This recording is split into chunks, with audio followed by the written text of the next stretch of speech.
अब्दुल्ला इब्ने उबय जिसने एक जंग में लड़ते लड़ते मदीने वालों से कह दिया, देखो मोहम्मद ने तुम्हारे कितने साथियों को मरवा दिया, कत्ल करवा दिया, चलो हम सब मदीना लौटकर चलते हैं। तुम में सबसे बड़ा इज्जत वाला मैं हूं, सबसे बड़ा जलील इंसान, सबसे बड़ा इंसल्टेड मैन ये है मोहम्मद सल्लल्लाहु अलैहि वसल्लम। चलो हम मदीने चलते हैं और सबसे बड़ा इज्जत वाला, सबसे बड़े जलील को मदीने से निकाल देगा। ला युखरिजन्नल अअज़्ज़ु मिनहल अज़ल। अब्दुल्ला इब्ने उबय ने जो गाली दी थी, अर्श वाले ने अपने कुरान के अंदर उसकी गाली को रिकॉर्ड कर लिया। पकड़ो, मोहम्मद को मदीने से निकाल दो, चलो। अल्लाह के नबी को नहीं मालूम, अब्दुल्ला इब्ने उबय के बेटे ने ये जुमले सुन लिए। जंग की हालत थी, सहाबा जंग में मसरूफ रहे, नबी जंग जीत गए, सब खुशी खुशी अपने घर जाने लगे। अब्दुल्ला इब्ने उबय ने समझा कि अब मेरा बुरा हाल होगा,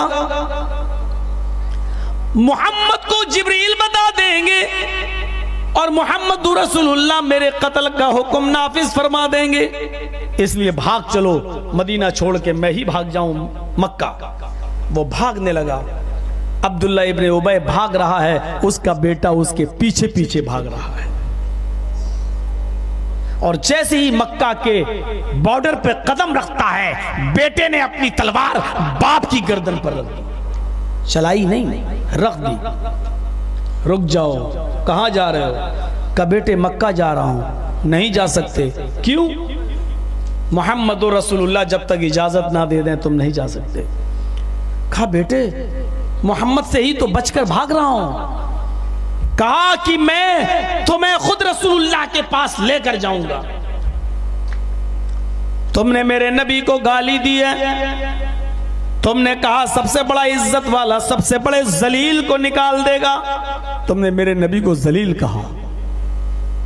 बेटे तुम्हें मालूम है कि तुम्हारे नबी मेरे कत्ल का हुक्म दे देंगे। कहा मैं जानता हूं, फिर भी नबी जब तक इजाजत नहीं देंगे मैं नहीं जाने दूंगा। आगे बढ़ा, बेटे ने कहा एक कदम भी अगर आगे बढ़ गए अल्लाह की कसम मैं कत्ल कर दूंगा। बाप ने कहा बेटे तुम अपने बाप की गर्दन पे तलवार चलाओगे? ऐसा नहीं कर सकते। पूरे मदीने में अगर सबसे ज्यादा मोहब्बत कोई मुझसे करता है तो तुम करते हो। बेटे ने कहा सच कह रहे हो, मोहब्बत है तुमसे मुझे, लेकिन एक चीज आप गलत समझ रहे हैं कि पूरे मदीने में सबसे ज्यादा मोहब्बत मैं आपसे कर रहा हूं। पूरे मदीने में सबसे ज्यादा मुझे अगर किसी से मोहब्बत है तो आपसे, लेकिन आपसे भी ज्यादा अगर किसी से मोहब्बत है तो जनाब मोहम्मद रसूलुल्लाह से। और दोनों की मोहब्बत में अगर एक मोहब्बत को कुर्बान करना पड़े तो मैं आपकी मोहब्बत को कुर्बान कर दूंगा। इतने में नबी नजर आ गए। फरमाया आए अब्दुल्ला इब्ने उबय के बेटे, क्या बात है, अपने बाप से क्यों लड़ रहे हो? पूरी कहानी सुना दी। अच्छा तुम्हारे बाप ने यह कहा था मुझे? हाँ। आए अल्लाह के नबी बताओ मेरे बाप के लिए क्या फैसला है? थोड़ा सा रुक जाओ, मैं अर्श वाले से पूछ लूं, वो जिब्रील को भेजकर अभी बता देगा कि इसकी क्या सजा होनी चाहिए। अल्लाह के नबी बैठ गए। आए अर्श वाले बता मैं इसके साथ क्या सलूक करूं, इसने मुझे सबसे बड़ा जलील इंसान कहा। अभी बैठे ही थे, आसमान से अब्दुल्ला इब्ने उबय के कत्ल की कोई आयतें नाजिल नहीं हुई, जिब्रील भी कोई खबर लेके नहीं आए। इतने में बेटा कहने लगा आए अल्लाह के नबी, अगर अल्लाह ताला आसमान से मेरे बाप के कत्ल का हुक्म लेकर आ जाए, अगर जिब्राइल अमीन मेरे बाप के कत्ल का ऑर्डर लेकर आ जाए, अर्श वाला अल्लाह अगर मेरे बाप के कत्ल का हुक्म दे दे, तो अल्लाह के रसूल मेरे बाप का कत्ल किसी और से मत करवाना, ये नेक काम मुझसे करवाना। है अल्लाह के नबी आप हुक्म देना, मैं अपने बाप की गर्दन को तन से जुदा करके, शरीर से अलग करके आपके कदमों पे डाल दूंगा। अल्लाह के नबी ने फरमाया, अय अब्दुल्ला इब्ने उबई के बेटे, अगर मैं ये कहूं कि तू अपने बाप को कत्ल कर दे तो तू कर देगा? कहा आय अल्लाह के नबी मैं फौरन कर दूंगा। आपका हुक्म निकलेगा, आपकी आंख का पलक छपकेगा, खुलने भी नहीं पाएगा कि मैं बाप की गर्दन काटकर आपके कदमों पे डाल दूंगा। आप चीखने लगे, आय अब्दुल्ला इब्ने उबई के बेटे, मेरी मोहब्बत तेरे दिल में इतनी ज्यादा है कि मेरी मोहब्बत के आगे तू अपने बाप की मोहब्बत को कुर्बान कर देगा? कहा हाँ। आय अल्लाह के नबी कहकर तो देखिए। आपने फरमाया, जा, मैंने तेरे बाप के लिए रास्ता साफ कर दिया, जाने दे इसको मक्के, मैंने माफ किया है। आए अब्दुल्ला इब्ने उबई के बेटे, तेरे बाप की मोहब्बत भी तुझे है और मेरी भी, लेकिन मेरी मोहब्बत तुझे तेरे बाप से ज्यादा है।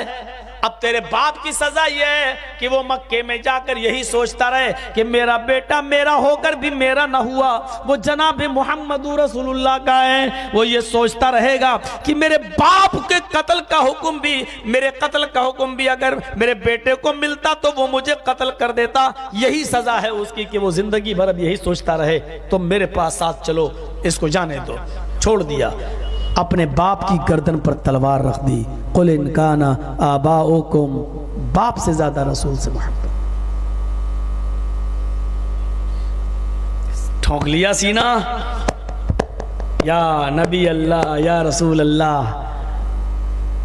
हो गए जन्नतुल फिरदौस के मालिक, सीधे चले जाओगे अल्लाह के। अल्लाह भी हिसाब किताब नहीं लिखेगा। क्यों?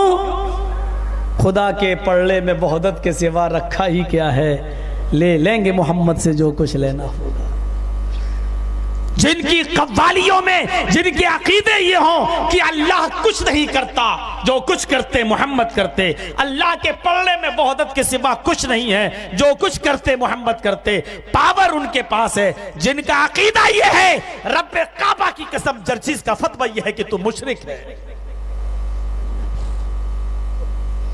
तख्तादार पे लटका, सूली दे, फांसी दे, AK-47 चला मुझ पे, अपनी गर्दन कटाना गवारा है, लेकिन मोहम्मद को खुदा कहना गवारा नहीं है। इतना अकीदा रखूंगा मैं, अगर अल्लाह के बाद